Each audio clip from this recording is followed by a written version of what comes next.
If you guys were paying attention, you may have noticed that there was a war that broke out on the right over Christmas break. We are now battling the rise of the Randeep state. Tech bros like Elon Musk and Vivek Ramaswamy. So if we can go to this first slide here, I'll walk us through a brief timeline of events. This seems to have kind of kicked off on Sunday when Trump nominated venture capitalist Suraram Krishnan, I believe is how his name is pronounced, as his advisor on AI policy.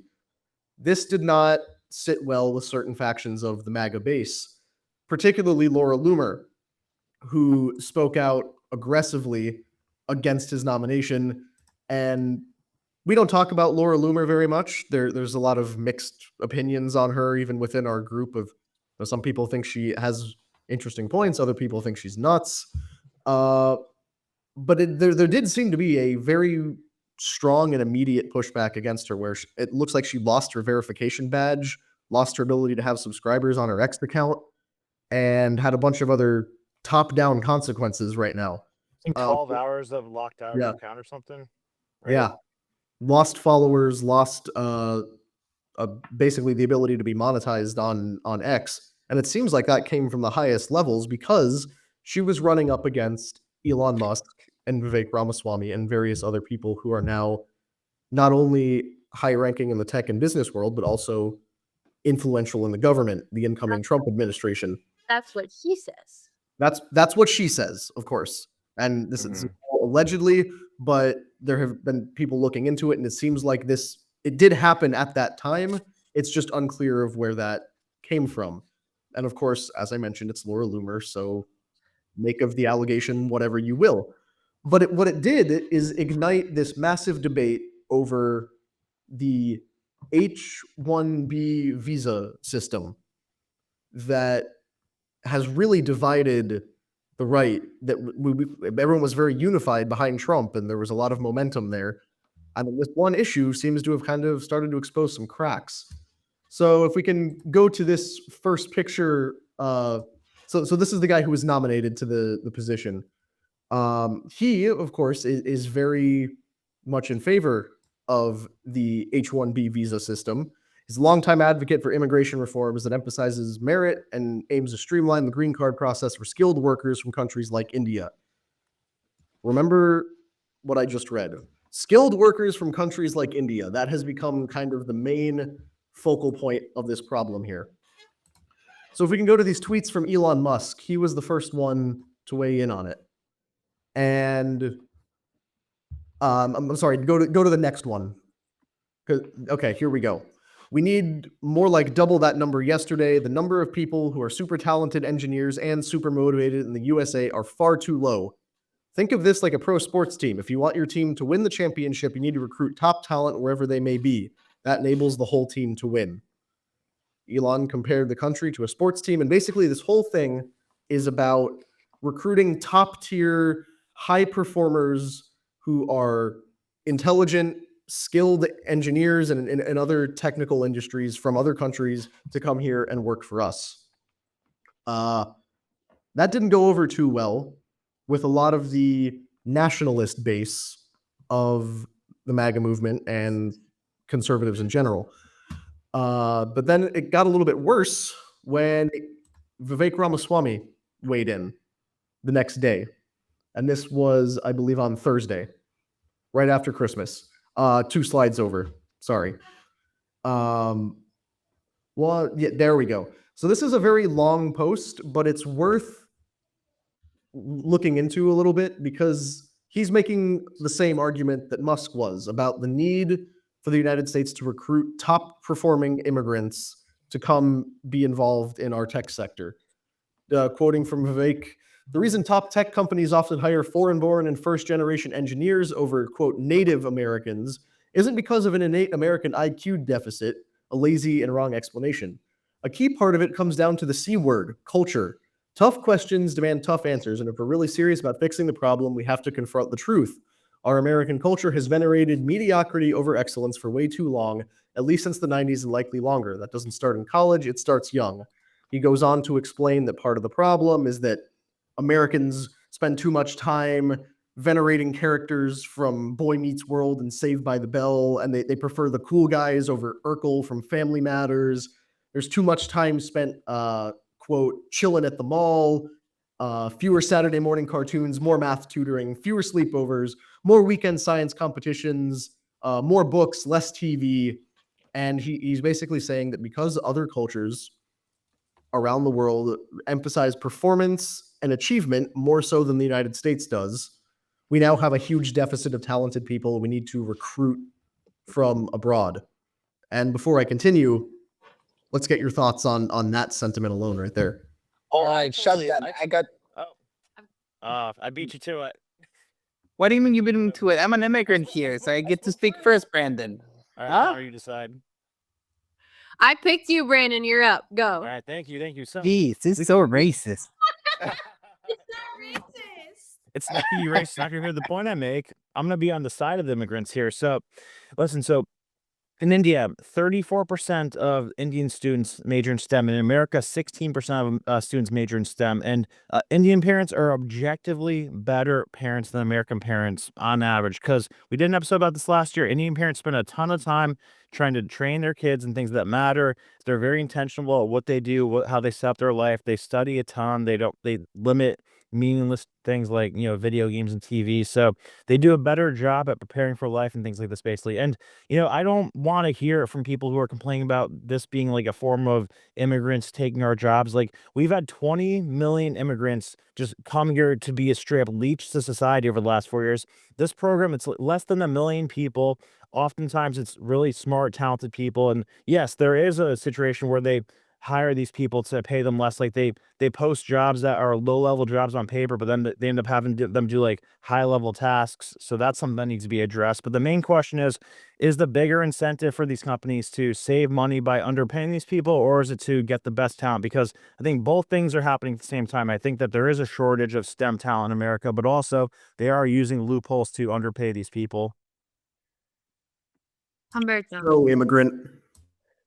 Compelling and rich, Brandon. Look, Thank you. I think both sides of the argument are wrong. Like, first of all, I will never side with the nerds because this system is I don't like nerds, and they've been running amok, doing nerdy things and being tech bros and wearing sweater vest, and I can't stand nerds. I will never side with the nerds, and maybe he's right. I side with the cool kids.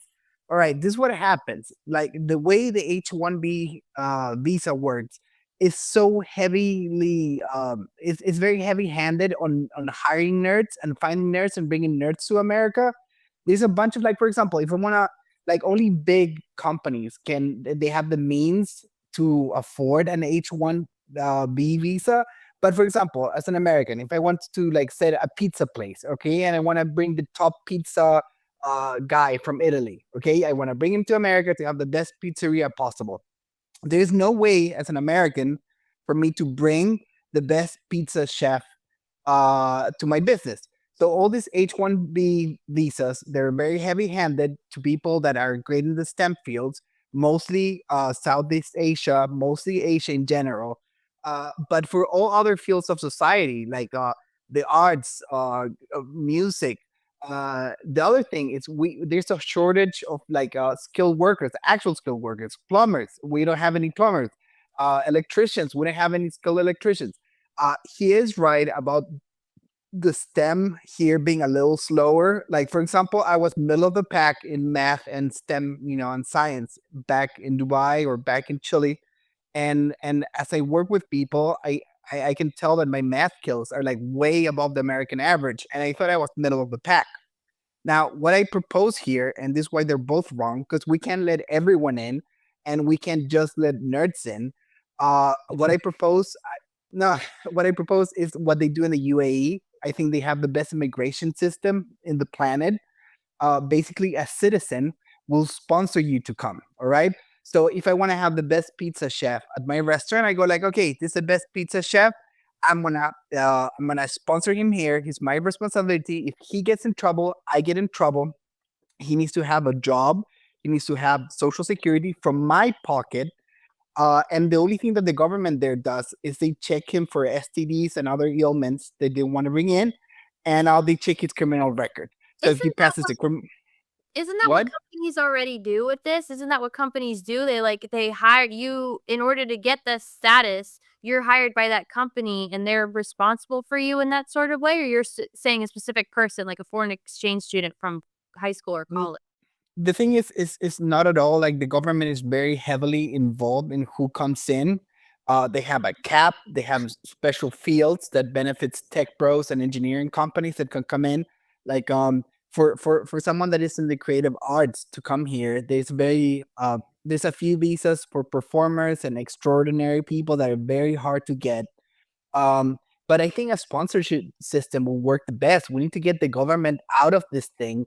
And if I need 10 electricians and I can't find 10 electricians, I just sponsor 10 electricians, the best possible talent that we can get. And then if they stop working, they kick them out. In the UAE, you don't see a single person on the street. There's no crime because everyone is accounted for by a citizen. That's my take on it. So, can someone please explain to me what the argument is actually over? Like, is Laura Lumer saying no more H-1B visas, and Yes. Trump is saying no Yes. H-1B No, visas? Trump is not playing that. Oh, I actually want to. Yeah, I want to get to that.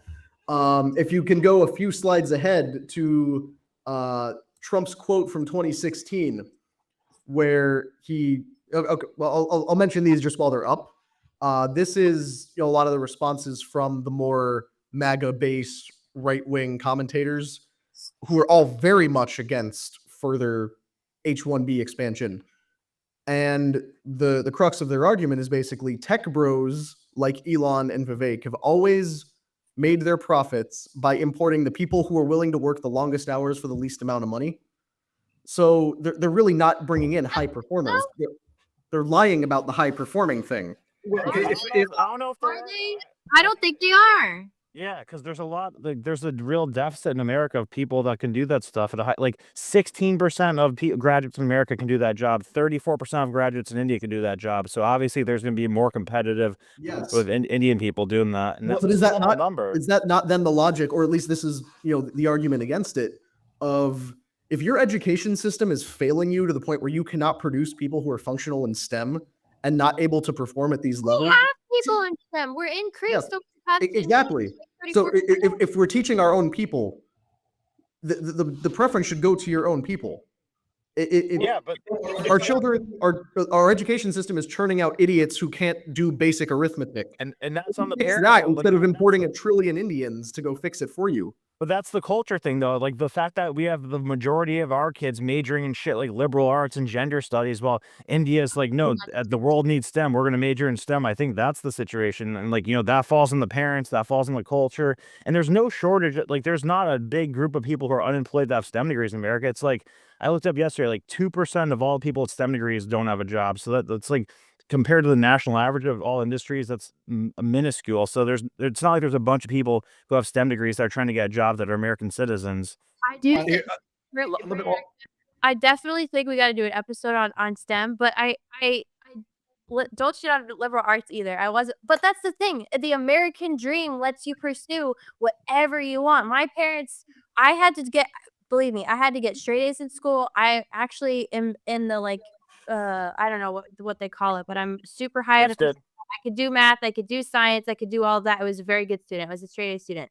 But my dream was to, be a writer, be a teacher, blah, blah, blah. So I went to a liberal arts college, and now I ended up in media because of that. So America and the culture that we have here lets you pursue your dream. And not everybody's dream is to learn numbers and science and that, because that's more long-term goals. Everybody's kind of worried about their day-to-day stuff, and it depends on your environment and your situation as well. So I think Vivek is right. I don't think it's the only reason, but I think he's right in saying that it's a culture problem, and I don't see it. Go ahead. Okay, just because the argument is, when it comes to Laura Lumer, she could be crazy and right, and two things can be true at the same time on specific issues. I just noticed she tends to pick fights with RFK, Elon Musk, and pick fights in a way that's not productive to anybody, but especially her. That being said, I've read some of her tweets. They're not Nasty. polite. Well, and that's the other thing. Is like when someone says I've been demotivated, deranked, or had my blue check mark removed Deplatformed? for attacking, you got to see some replies to know, what might have been the actual reason. But I still think I'm inclined to think nobody should have their blue check mark removed because they said something spicy on Twitter. But the argument is it's either one of two things. Elon and Vivek are saying we can't find the skilled labor here. We need to import it. Others are saying it's purely pretextual. You're only importing it because you can import it for cheaper than you would otherwise have to, pay for it here. But the thing is this: if you actually can't find the skilled labor in America, you're not going to import your way out of that problem. And so, if that's true that they can't find the skilled labor here, then you have to have a two-pronged approach. One of which is to meet the immediate needs, and then the other one is to cure the longer-term problem of the American education system, which is not turning out the talent. I'm inclined to believe that Elon and Vivek, I think they have a better understanding of their business than the rest of us. That doesn't mean that they can't be motivated by the bottom line, which is they know what their business needs, but they also know what's cheaper for their business versus other people who don't necessarily know how it works. But if it's true that you can't find the skilled labor here, you got to fix that. I would think that in a country of 350 million people, for the type of skilled labor they purport to need, you'd be able to find it. The other issue is people are pulling up examples of people getting H-1B visas for dog training. For things that quite clearly, I don't know if they're accurate means or they're accurate grasp, but they're giving H-1B ones not for highly specialty, like World War II level German, Russian scientist level understandings of nuclear physics, but just things that you can exploit foreigners in a way that you can't exploit local Americans. And so it's exploiting Indians in the tech sector in the exact same way that Mexicans are exploited by agriculture. Why would you pay?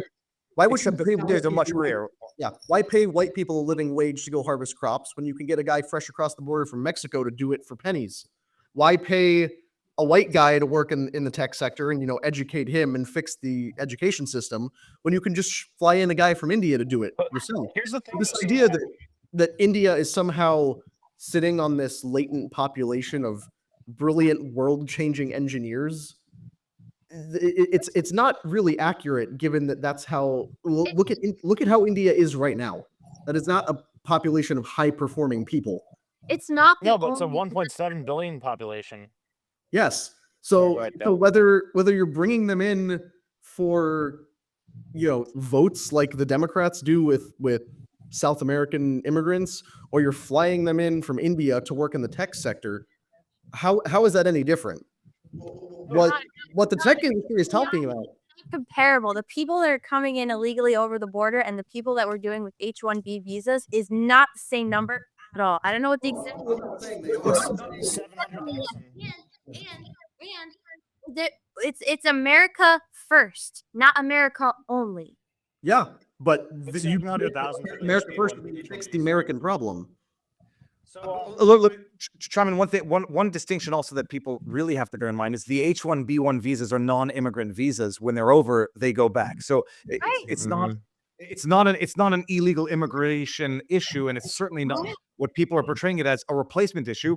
In the actual great replacement sense of it, people say, yeah, it's a temporary exploitation. And, I've made the analogy, it's similar to the illegals coming over and they exploit them for farm work. Here, the salaries are pretty decent. I mean, they might be commensurately less than what they'd have to pay an American. But these are non-immigrant visas. When they're done, they're over and people go back. As opposed to illegal immigration and, the whole illegal use, exploitation for farm. I looked up too the average pay. So the company with the most of these is Amazon. It said the average wage for them is 150,000. So, and then Indians are the highest earning ethnicity in America. So I mean, I don't know if they're being underpaid. I don't know if that those jobs just pay that much where that's still being underpaid. But I don't know. I don't see the numbers of massive underpayment of these people. No, But they're the issue locals. is. But the issue is that you're looking at Amazon, not necessarily dog walker or a dog trainer. Sorry, things where they can easily. But the other thing is, whether or not people use them as a loophole to fast track immigration, to come on H-1B and then we'll find a way to get you for permanent residence. But the bottom line, not the hypocrisy, but what the left is loving out of all of this is that the right went from we're okay with, or at least not the right, I should say, some voices on Twitter. We're okay with immigration so long as legal, skilled labor that will better American society. And then overnight, we don't even want that, at least from some people. it's an incongruous statement, or at least a radical shift in the position. This is not immigration. This is skilled labor, in theory. As to whether or not it's being exploited or abused, it probably is. And then the issue is tamp down on the issuance of H-1B1, not do away with it altogether, and also train your freaking local population and your local citizens, enhance university productivity or products, and don't have people going and getting degrees in religious studies, when what we might need as a society is to bring back or at least enhance skilled labor.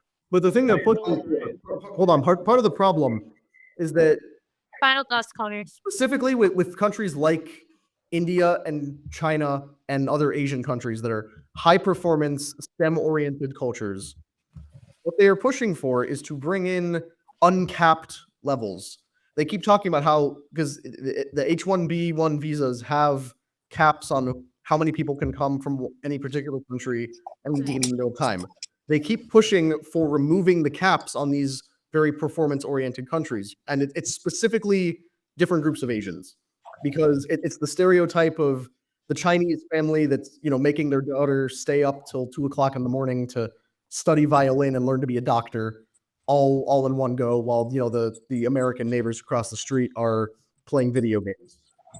That's what the people that make America better. They created.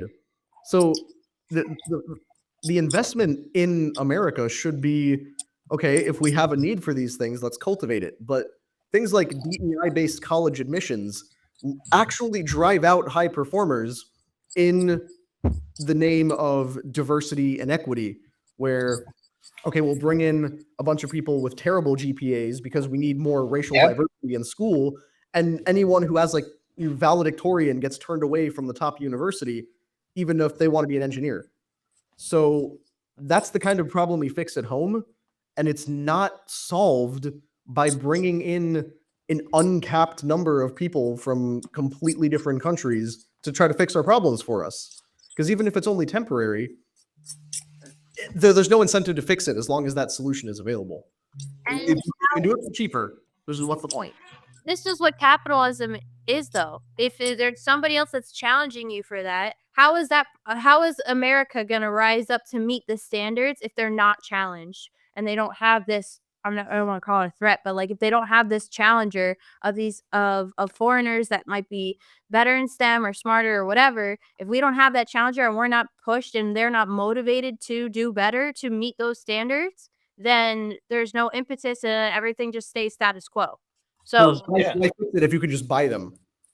What's the incentive to improve if you just have enough money in the bank to buy them and bring them here?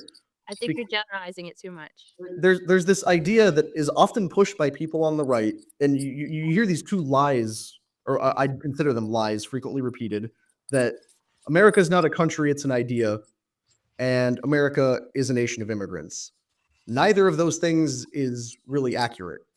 America is, there are concepts that motivated our country, but it at the very least has to be a country. It means something to be an American. That's not just, oh, I like making money and I stepped on the magic dirt that immediately made me an American. So a national identity actually means something. And if you begin replacing the people who make up that identity with other people from other cultures and other countries, 0.1%. Country anymore.